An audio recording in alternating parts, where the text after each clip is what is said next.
ठीक है बच्चों, अब देखो ध्यान से, ये हमारे पास आ गया मैट्रिक्स। अब मुझे करना क्या है, इसे जीरो बनाना है और इसे जीरो बनाना है। तो उसके लिए मैंने क्या सोचा कि ये जीरो कैसे होगा। ठीक है, अभी नहीं, अभी जीरो बनाने से पहले क्या किया हमने कि मुझे इसे वन बनाना है, जीरो बनाने से पहले इसे वन बनाना है। तो इसे वन कैसे मैं बना सकता हूँ, मैंने ऐसे सोचा कि अगर मैं R1 में, ऐसे मैंने देखा, अगर मैं 3:2 को इस 3 से सब्ट्रैक्ट कर दूं तो ये बन जाएगा, इस 2 को इस 3 से सब्ट्रैक्ट कर दूं तो ये भी 1 बन जाएगा। तो अगर मैंने ऐसा ट्रांसफॉर्मेशन लिया, R1 को मैंने चेंज किया, R1 माइनस R2 कर दिया, यहाँ पे R3 भी कर सकते थे, कोई प्रॉब्लम नहीं है, तो ये 1 बन जाएगा। ठीक है, तो ये ट्रांसफॉर्मेशन ले लिया। अब कुछ भी ले सकते हो, अब तुम इसे 1 बनाना चाहते हो ना 3 को, तो तुम 3 से फर्स्ट रो को डिवाइड कर दो, वो भी चल जाएगा, उसमें भी कोई प्रॉब्लम नहीं है। लास्ट में हमारा जो फाइनल आंसर आएगा वो सेम आएगा। ठीक है, तो मैंने क्या किया, मैंने इसको R1 को चेंज किया R1 माइनस R2, तो वो ट्रांसफॉर्मेशन यहाँ भी लगाना होगा। तो किसे चेंज किया मैंने, R1 को, तो R1 को चेंज किया तो ये क्या हो जाएगा, 0 माइनस 0, तो ये 0 हो जाएगा, 0 माइनस 1, ये -1 हो गया, 1 माइनस 0 इज 1, ये हो गया 0 1 0 1 0 0, ऐसे हो गया, ये कोई प्रॉब्लम नहीं है ए। और यहाँ क्या हो गया, R1 रो चेंज हो रहा है, 3 मतलब R2 का एलिमेंट लो और R1 के क्रॉसपॉन्डिंग एलिमेंट से सब्ट्रैक्ट कर दो, तो 3 माइनस 2 1। अब ये क्या होगा, सब्ट्रैक्ट करेंगे -2, ये भी आ जाएगा -2, तो ये हो जाएगा -4। ये क्या हो जाएगा, 2 माइनस 3 -1। सेकेंड रो और थर्ड रो में तो कोई प्रॉब्लम ही नहीं है, इसको तो एज इट इज रहने देंगे, 2 माइनस 3 और 3। ठीक है, अब हमें करना क्या है, इस दो 2 को हमें जीरो बनाना है। तो इन दोनों 2 को जीरो कैसे बनाएंगे, उसके लिए मैंने क्या बोला कि अब मैंने ऐसे सोचा कि ये जीरो कैसे होगा। अगर मैंने इसको 2 से मल्टीप्लाई करके यहाँ सब्ट्रैक्ट कर दिया तो ये भी जीरो हो जाएगा, अगर मैंने इसको 2 से मल्टीप्लाई करके यहाँ सब्ट्रैक्ट कर दिया तो ये भी जीरो हो जाएगा। इसका क्या मतलब है कि अगर मैंने R2 को ये ट्रांसफॉर्मेशन लिया, R2 -2 R1, एक तो ये ले लिया तो ये जीरो हो जाएगा, और मैंने R3 को चेंज किया, क्या किया, R3 -2 R1 लिया तो ये भी जीरो हो जाएगा। बस मुझे ये जीरो देखना, बाकी इधर क्या चल रहा है, क्या एलिमेंट बन रहा है, उससे कोई मतलब नहीं है। ठीक है, तो ये दो ट्रांसफॉर्मेशन मैंने डायरेक्ट दोनों पे अप्लाई कर दिया, इधर भी और इधर भी। तो यहाँ क्या होगा, पहला रो तो चेंज होगा नहीं, तो पहला रो तो हमने रहने दिया 0, रहने दिया 0 -1 और 1। अब R2 चेंज होगा, R2 में क्या हो रहा है, R2 में क्या हो रहा है कि R1 के हर एक एलिमेंट को 2 से मल्टीप्लाई करके R2 के क्रॉसपॉन्डिंग एलिमेंट से सब्ट्रैक्ट कर दो, तो यहां से 2 से मल्टीप्लाई करोगे 0 हो जाएगा, तो 0 माइनस 0 0, तो ये तो 0 रह जाएगा। इसको 2 से मल्टीप्लाई करोगे तो ये -2 हो जाएगा। अब -2 को सब्ट्रैक्ट करना है किसमें से, 1 से, तो क्या हो जाएगा 1 + 2, तो ये 3 हो जाएगा। अब यहां पे हमने इसको 2 से मल्टीप्लाई किया तो ये क्या हो गया 2, तो 0 - 2, तो ये -2 हो गया। अब आ जाओ R3 को, R3 में फिर वही बात किया कि R1 के क्रॉसपॉन्डिंग एलिमेंट को 2 से मल्टीप्लाई करके R3 के क्रॉसपॉन्डिंग एलिमेंट में सब्ट्रैक्ट कर दो, तो 2 से मल्टीप्लाई करेंगे तो 0 ही हो जाएगा, तो 0 1 - 0 ये 1 हो गया। अब ये क्या, इसको 2 से मल्टीप्लाई करोगे तो क्या हो जाएगा, ये -2 हो जाएगा। अब -2 को सब्ट्रैक्ट करना है किसमें से, 0 में से, तो क्या हो जाएगा 0 माइनस ऑफ -2, तो क्या हो जाएगा 0 + 2, तो ये 2 हो गया। अब इसको हमने 2 से मल्टीप्लाई किया तो 2, अब 0 - 2, तो ये -2 हो गया। तो इधर का आपने काम कर लिया, समझ रहे हो बात को। अब यहां भी करना है वो काम, तो ये क्या हो गया, पहला रो 1 -4 एंड -1, ये तो चेंज होगा नहीं। अब आ जाओ, R1 को हमने 2 से मल्टीप्लाई करके यहाँ सब्ट्रैक्ट कर दिया, ये 0 हो गया। यहाँ से 2 मल्टीप्लाई किया तो ये हो गया -8। अब 2 माइनस ऑफ -8, तो क्या हो जाएगा 2 + 8, ये क्या हो गया 10। ठीक है, अब यहाँ क्या हो जाएगा, 2 से मल्टीप्लाई किया तो -2, तो 3 माइनस ऑफ -2, तो क्या हो जाएगा 5, तो ये हो गया 5। अब फिर आ जाओ, फिर इसको मल्टीप्लाई किया हमने 2 से, सब्ट्रैक्ट किया, ये हो गया 0। इसको मल्टीप्लाई किया 2 से, तो ये हो गया -8। अब -8 को सब्ट्रैक्ट करना है किसमें से, -3 में से, तो क्या हो जाएगा -3 + 8, तो ये हो गया 5। अब इसको हमने 2 से मल्टीप्लाई किया तो ये हो गया -2। अब -2 को सब्ट्रैक्ट करना है किसमें से, 3 में से, तो क्या हो जाएगा 5। अब ये बन गया। ठीक है, अब फिर मैंने देखा, अब हमारा टारगेट क्या है, इसको हमने 1 कर दिया, इस 2 को 0 कर दिया। अब हमारा टारगेट क्या है, इसे 1 करना। इसे पहले 1 करेंगे, फिर इस 2 को 0 करेंगे। अब मैं सोच रहा हूं कि इसे 1 कैसे करूं, तो मैंने बोला कोई बात नहीं, R2 को 10 से डिवाइड कर देते हैं तो खुद ही 1 हो जाएगा। अब बाकी में क्या हो रहा है उसे ध्यान ही नहीं देना है, तो फिर हमने R2 को चेंज किया। क्या किया, 1/10 R2 कर दिया। ठीक है, तो इधर भी ये ट्रांसफॉर्मेशन यूज करना होगा। सेकेंड रो के हर एक एलिमेंट को 10 से डिवाइड कर दो, तो ये क्या हो जाएगा, फर्स्ट रो तो चेंज होगा नहीं, इसको 0/10 0, ये क्या हो गया 3/10, ये क्या हो गया -2/10। ये थर्ड रो भी चेंज होगा नहीं, 1 2 -2 हो गया इंटू a, ऐसे हो गया। अब यहाँ पे क्या हो गया, ये 1 -4 -1 0 1 5/10 1/2। अब ये थर्ड रो भी चेंज होगा नहीं, 0 5 5। ठीक है, अब हमारा टारगेट क्या है, इसे क्या करना है हमें 0, इसे 0 करना है। तो अब मैं ऐसे सोचूंगा, ये 1 है ना, इसी 1 से तुम इसको भी 0 कर दो, इसको भी 0 कर सकते हो। कैसे, अब अगर मैं सेकेंड रो को 4 से मल्टीप्लाई करके फर्स्ट रो में ऐड कर दूं, अगर इसको मैं 4 से मल्टीप्लाई करके यहाँ ऐड कर दूं तो ये 0 हो जाएगा। अगर मैं इसको 5 से मल्टीप्लाई करके यहाँ सब्ट्रैक्ट कर दूं तो ये 0 हो जाएगा। इसका क्या मतलब है, चेंज किसे करना है, फर्स्ट रो को। क्या करना है, R1 में +4 R2 कर देना है। ठीक है, फिर किसे चेंज करना है, R3 को। क्या करना है, R3 में से सब्ट्रैक्ट क्या करना है, 5 R2 करना है।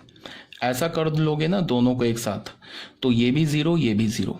तो ये जो ट्रांसफॉर्मेशन है अभी यहां मैंने लिखा, ये ट्रांसफॉर्मेशन यहां भी यूज होगा। तो चेंज क्या हो रहा है, R1 एंड R3। R2 तो चेंज हो नहीं रहा है, तो R2 तो ऐसे ही लिख दो, 0 3/10 एंड -2/10, ऐसे लिख लिया हमने। अब R1 में क्या चेंज हो रहा है, R2 में तुम क्या करो, 4 मल्टीप्लाई करो। मतलब ये R2 में क्या करना हमें, R2 में 4 मल्टीप्लाई करके R1 में ऐड करना है। तो यहाँ 4 मल्टीप्लाई करोगे तो 0 हो जाएगा, 0 + 4 तो 4 मल्टीप्लाई तो 0 + 0 तो ये 0 हो जाएगा। अब यहाँ 4 मल्टीप्लाई करके -1 में ऐड करना है। देखो बच्चे, ये ऐड सब्ट्रैक्ट में गलती मत कर देना, एक जगह गलती हो गई फिर क्या हो जाएगा, प्रॉब्लम क्रिएट हो जाएगा। देखो फिर से मैं इसीलिए काफ़ी स्लो कैलकुलेशन कर रहा हूँ कि समझ में आए। यहाँ क्या बोल रहा है, R2 में 4 R2 के क्रॉसपॉन्ड हर एक एलिमेंट को 4 से मल्टीप्लाई करके R1 में ऐड करना है। तो R1 का एलिमेंट क्या, -1, इसमें ऐड करना है। क्या ऐड करना है, इसको 4 से मल्टीप्लाई करके, तो क्या हो जाएगा 12/10, तो ऐड हो गया तो 12/10। तो क्या हो जाएगा, -10 + 12 ये क्या हो जाएगा 2/10, तो 2/10 क्या होगा 1/5। ठीक है ना, तो ये हो गया हमारा 1/5। अब आ जाओ इसमें, फिर क्या किया हमने, 1 में ऐड करना है हमें। 1 में क्या ऐड करना है, देखो दिख रहा है ना, 1 में हमें ऐड करना है। यहाँ देखो 1 में ऐड करना है, क्या ऐड करना है, R2 के एलिमेंट को 4 से मल्टीप्लाई करके ऐड करना है। तो 1 + 4 R2 का एलिमेंट क्या, -2/10।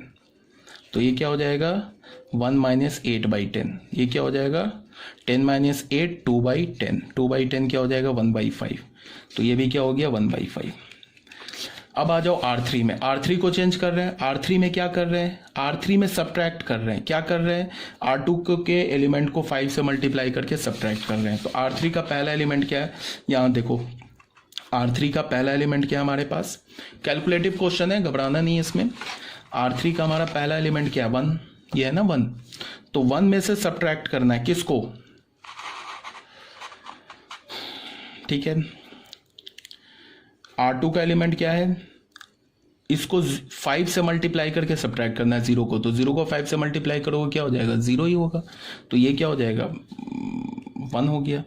अब जाओ इसको 5 से मल्टीप्लाई करके इसमें से सब्ट्रैक्ट करना है। तो 2 में से सब्ट्रैक्ट करना है। क्या सब्ट्रैक्ट करना है, 3/10 को 5 से मल्टीप्लाई करके। तो ये क्या हो गया 2 - 15/10। तो क्या हो गया 20 - 15 5/10। ये क्या हो गया 1/2। तो यहाँ क्या हो गया 1/2। ठीक है, अब क्या करना है हमें, R3 का तीसरा एलिमेंट क्या, -2। -2 में सब्ट्रैक्ट करना है। क्या सब्ट्रैक्ट करना है, -2/10 को किससे मल्टीप्लाई करना है 5 से। तो ये क्या हो गया -2, ये माइनस प्लस हो गया 10/10, तो +1 हो गया। ये क्या हो गया -1। तो यहाँ क्या आ गया हमारा -1 इंटू ए। अब ये सेम ट्रांसफॉर्मेशन यहाँ भी लिखेंगे। तो शुरू हो जाते हैं यहाँ भी। यहाँ पे क्या है हमारे पास, पहले किसको चेंज नहीं करना है, R2 को चेंज नहीं करना है, तो R2 तो हमारा ऐसे ही रह जाएगा 0 1 1/2। अब आ जाओ R1 R2 को 4 से मल्टीप्लाई करके R2 के हर एक एलिमेंट को 4 से मल्टीप्लाई करके R1 में ऐड कर दो, तो यहाँ 4 से मल्टीप्लाई करोगे तो ये तो 0 रह जाएगा, तो ये 1 रह गया। इसको 4 से मल्टीप्लाई करोगे तो ये 4 ऐड करेंगे तो -4 + 4, तो ये हो गया 0। इसको 4 से मल्टीप्लाई करोगे तो 4/2 2 ऐड करेंगे तो 1 + 2, तो ये 1 हो गया। ठीक है, अब आ जाओ R2 के एलिमेंट को 5 से मल्टीप्लाई करके यहाँ सब्ट्रैक्ट, इसमें से सब्ट्रैक्ट करना है R3 के एलिमेंट में, तो इसको 5 से मल्टीप्लाई किया तो 0 हो गया, तो 0 - 0, तो यहाँ 0 हो गया। अब यहाँ से 5 से मल्टीप्लाई किया, सब्ट्रैक्ट किया, तो ये भी 0 हो गया। अब इसको हमने क्या किया, 5 से मल्टीप्लाई किया, तो ये क्या हो गया 5/2, तो हमारे पास क्या हो जाएगा, ऐसे देखो यहाँ 5 - 5/2 ऐसे होगा ना। R3 में से सब्ट्रैक्ट करना है, तो इसको R3 का ये 5, इसको मैंने किया तो 5/2, तो ये क्या हो जाएगा 10 - 5/2, तो क्या हो गया ये 5/2, ये क्या हो गया 5/2। ठीक है बच्चों, अभी तक कोई डाउट नहीं है, क्लियर होगा। अब हमारा नेक्स्ट टारगेट क्या है, ये 5/2। इस 5/2 को क्या बनाना है हमें 1, तो अब मैं सोचूंगा 1 कैसे बनेगा, तो कोई बात नहीं है, तुम R3 रो को 2/5 से मल्टीप्लाई कर दो तो ये 1 बन जाएगा। तो मतलब किसको चेंज किया, R3 को, क्या R3 को चेंज किया, 2/5 R3 कर दिया, तो ये हो जाएगा 1। ठीक है, तो इसके लिए 1 बनाने के लिए यहाँ देखो हमने, अब यहाँ देख लो दिख रहा है ना, विजिबल है, ठीक है।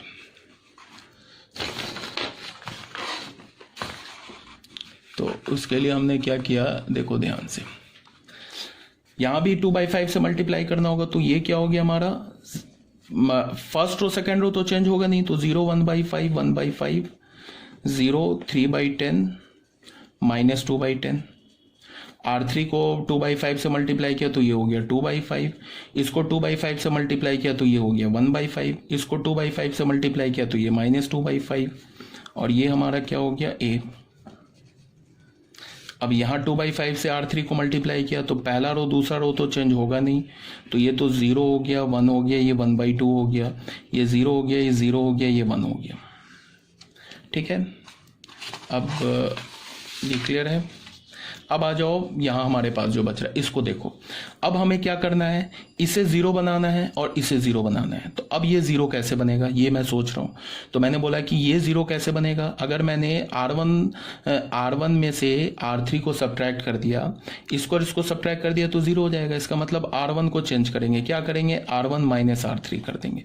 देखो ये जब 1 बन गया ना, इसी 1 के हेल्प से ये भी 0 बन जाएगा, ये भी 0 बन जाएगा, तो R1 - R3 कर दिया तो ये 0 हो जाएगा। अब ये 0 कैसे बनेगा, ये 0 बनाने के लिए हमने क्या किया, R2 को चेंज करेंगे, क्या करेंगे, R2 माइनस इसको क्या करना है, हाफ से मल्टीप्लाई करके सब्ट्रैक्ट कर देना, हाफ से मल्टीप्लाई करके तो 1/2 R3। ठीक है, तो यही सेम ट्रांसफॉर्मेशन यहां भी यूज करना होगा, तो बस थोड़ा कैलकुलेटिव है, ध्यान से बस कैलकुलेशन करो, कोई प्रॉब्लम नहीं होगी।